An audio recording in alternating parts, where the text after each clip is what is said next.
A city built entirely around never closing just had a summer where the ground itself became a threat. And the people who study infrastructure for a living say what happened underneath the surface matters more than the record-breaking numbers that made headlines. Las Vegas didn't just get hot this year, it pushed past the point where heat is simply uncomfortable, and into the point where heat starts breaking things, quietly, one system at a time. And scientists tracking the aftermath say the real story isn't the temperature reading itself. It's what that temperature reading is doing to the machinery, keeping several million people alive underneath it. Right now, we're going to break down exactly what happened across southern Nevada this summer, why the systems built to handle heat are increasingly struggling to keep up, and what researchers say has to change before a summer like this one becomes simply normal. Let's start with what actually happened, because the numbers alone tell a story most people never even saw. Through the end of July, Las Vegas had already logged around 10 separate days at or above 110 degrees, part of a stretch. Officials are calling one of the hottest year-to-date starts the city has ever recorded. A heat dome settled over the entire American West, pushing daytime highs above 115 degrees across the valley, with Death Valley nearby flirting with the mid-120s. But the daytime number S were never really the dangerous part. The overnight lows are what should genuinely worry you. Multiple nights this summer, temperatures in Las Vegas never dropped below 90 degrees, meaning homes, bodies, and infrastructure alike never got a real chance to cool down before the next day's heat began building right on top of them. That lack of overnight recovery is exactly why the Clark County Coroner's Office has spent the summer logging a grim climbing tally. As of late July, heat had been listed as a contributing factor in at least 46 deaths across the county this year. A number of officials expect to keep rising for months, since it can take up to 90 days to formally confirm a cause of death. For context, 2024 stands as the deadliest heat year on record in the league, with more than 500 confirmed heat-related deaths. Last year, a comparatively milder summer, that number fell to roughly 280. Whether this year lands to one extreme or the other is still unknown, but the early pace alone was enough to prompt an unusually blunt public warning from local health officials in the middle of summer, months before the season was anywhere close to over. Las Vegas wasn't suffering alone either, which matters for understanding why this became a regional story rather than a local one. Just across the state line, Phoenix logged a comparable stretch of triple-digit days in its own rising heat death count, and forecasters tracking the broader heat dome found that dozens of cities from Texas through the northern Rockies were posting their hottest year-to-date readings in decades. When an entire region bakes together, rather than one city alone, the strain doesn't stay contained within any single utility service area. Neighboring grids that would normally lend each other emergency power during a localized event instead find themselves fighting the exact same demand, spike at the exact same hour, which is precisely the scenario grid operators dread most and plan hardest to avoid. Here's what makes this genuinely different from a normal, brutal summer, and it's the part scientists keep circling back to. Heat like this doesn't just threaten people directly, it threatens the systems those people depend on to survive it in the first place, and that's where the real concern starts. Think about what a power grid is actually being asked to do during a heat wave like this one. Every home in the valley is running air conditioning at nearly full capacity simultaneously, for hours longer each day than usual, because the outdoor air offers no relief even after midnight. That creates a demand spike unlike almost anything else the grid handles all year. But heat doesn't just increase demand, it simultaneously reduces the grid's own capacity to meet that demand, because transformers, transmission lines, and power plants all lose a portion of their rated efficiency as ambient temperatures climb. The same way an overworked engine performs worse the hotter it gets under the hood. You end up with a system being asked to do more at precisely the moment it's physically capable of doing less. That squeeze is the mechanism behind nearly every grid emergency you'll hear about this time of year and this summer. That squeeze became severe enough to force an actual response. It helps to picture it the way engineers actually think about it. A transmission line is rated to carry a certain amount of power safely, but that rating assumes a certain amount of outside air is available to carry excess heat away from the equipment. When the surrounding air is already near record highs, there's simply less thermal headroom left for the equipment to shed its own heat into. So operators often have to deliberately dial back how hard they push individual lines and transformers, even while demand from air conditioners keeps climbing on the other end. It's the electrical equivalent of trying to sprint while wrapped in a blanket. The system can still move, just not nearly as fast or as far as it could under normal conditions. And that gap between demand and safe capacity is exactly what emergency orders exist to manage. If you're finding this breakdown useful, go ahead and hit that like button. It genuinely helps this kind of infrastructure coverage reach more people who need to understand it. In late July, Federal energy officials issued an emergency order authorizing the regional grid operator responsible for a wide swath of the central United States to tap backup power generation before conditions could deteriorate into rolling blackouts. That order stayed in effect for more than a week as demand climbed alongside the heat.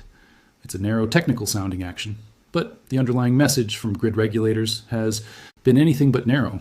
The organization responsible for reliability across the entire North American power system has explicitly flagged wide area heat events as one of the primary risks facing the grid this year, specifically because these events now regularly overlap with routine spring maintenance schedules that were never designed around this level of sustained summer stress. And the strain isn't limited to electricity. Extreme heat physically changes how thin the air becomes at a given altitude, a factor pilots call density altitude. And this summer's temperatures were high enough to meaningfully degrade aircraft performance on takeoff, contributing to hundreds of flight delays out of Las Vegas alone. Nearby, a wildfire north of the city, fueled partly by tinder-dry vegetation baked by the extended heat, grew past 1,500 acres in under a day. And underneath all of it sits a slower, quieter crisis. The Colorado River Basin, already stretched by years of below average snowpack, is being asked to keep supplying water to a region where demand for both drinking water and power plant cooling keeps climbing every single summer. None of these problems exist in isolation, and that's precisely the pattern researchers say deserves far more attention than any single record-breaking day. A grid under strain needs water to help generate and transmit power efficiently. A water system under strain needs electricity to run the pumps that move it. A stretched emergency medical system needs both functioning reliably to keep hospitals and cooling centers operating exactly when demand for them peaks. Heat doesn't attack one system at a time. It leans on all of them simultaneously, and that's what turns a hot summer into something closer to a stress test for an entire region's infrastructure. Zoom out from Las Vegas, specifically, and the picture gets even bigger. A national energy forecasters projected this year would bring 4% more nationwide air conditioning demand than last year, with the hottest stretch of summer running nearly 8% above the same period a year earlier, and meaningfully above the last decade's average. Grid planners now openly describe extreme heat not as an occasional emergency to prepare for, but as a baseline operating they have to design around permanently, a subtle but significant shift in how the entire industry talks about risk. That's not a Las Vegas problem. That's the same underlying pressure showing up simultaneously in Phoenix and the broader Southwest and across large stretches of the American grid, all drawing on some of the same overstretched water and power resources at the exact same time of year. Subscribing means you won't miss the next update the moment new information comes in on how this pattern develops through the rest of the season. So what actually comes after a summer like this one, according to the people studying it? Not, according to most researchers, a single dramatic collapse. Grids in the United States are built with enormous redundancy, and this summer's emergency measures, while serious, were specifically designed to prevent the kind of cascading blackout scenario that would turn a heat wave into a genuine humanitarian emergency.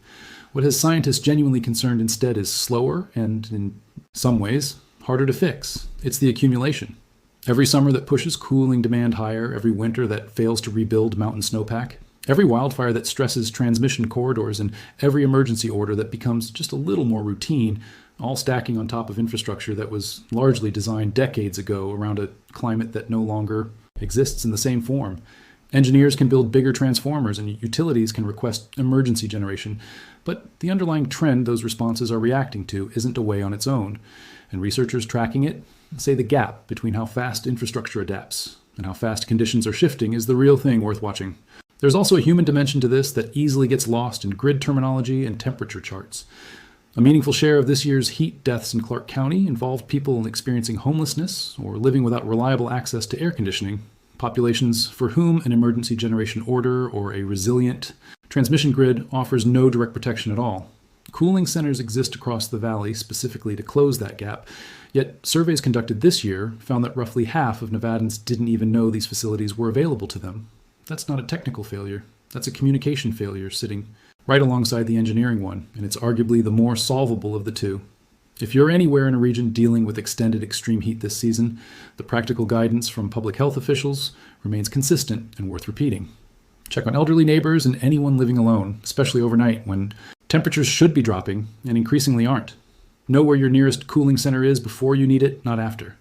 And treat unusually high overnight lows as seriously as you treat the daytime highs, because that lack of overnight recovery is precisely the detail researchers keep pointing to as the most dangerous, least visible part of this entire pattern. Las Vegas will cool down eventually this year, the way it always does, and the headlines chasing single-day temperature records will fade along with it. But the underlying conditions producing summers like this one aren't tied to any one city, and they aren't resetting when the calendar flips to autumn. Well, what's actually changed is how directly connected the grid, the water supply, and public health have become in the middle of a heat wave like this. 3 systems that used to be discussed separately now failing or holding together in lockstep with one another. Scientists studying this pattern aren't primarily worried about the next record high. They're worried about how many of these overlapping systems can keep absorbing that stress summer after summer before something underneath the surface finally gives